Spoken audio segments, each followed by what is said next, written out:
இன்று ஞாயிற்றுக்கிழமை மதியம் 12 மணி அளவில் 78வது சுதந்திர தினம் இளைஞர்கள் மத்தியில் விழிப்புணர்வை ஏற்படுத்த கோவையில் பாஜகவினர் இருசக்கர பேரணி. கோவை சிவானந்த காலனி பகுதியில் இருந்து பாஜகவினர் தேசிய கொடியுடன் இருசக்கர வாகன பேரணி சென்றனர். நாட்டின் 78வது சுதந்திர தின விழா வருகின்ற வியாழக்கிழமை கொண்டாடப்பட உள்ளது.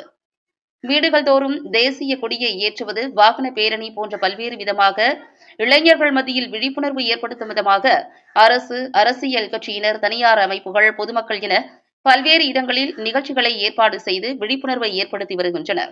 தற்பொழுது தமிழகத்தில் இளைஞர் சமுதாயத்தினர் மேற்கத்திய கலாச்சார மோகத்தில் மூழ்கி வாழ்க்கையை சீரழித்து வருவதாகவும், செல்போன் மோகத்தில் மூழ்கி வாழ்க்கையையும் உயிரையும் இழந்து வரும் சம்பவங்கள் அதிகரித்து வருவதாகவும், இதனை தடுக்கும் விதமாகவும் நம் நாட்டின் சுதந்திரத்திற்காக போராடிய தியாகிகளை நினைவு கூறும் வகையிலும் அவர்கள் செய்த தியாகங்களை தற்பொழுது இளைஞர்கள் மத்தியில் கொண்டு சேர்த்து விழிப்புணர்வை ஏற்படுத்த வேண்டும் என்று பாஜக சார்பில் இந்த இருசக்கர வாகன பேரணியானது கோவை சிவானந்தா காலனியில் தொடங்கி கோவை சித்தாபுதூர் பகுதியில் உள்ள பாஜக மாவட்ட அலுவலகம் வரை சென்றனர்.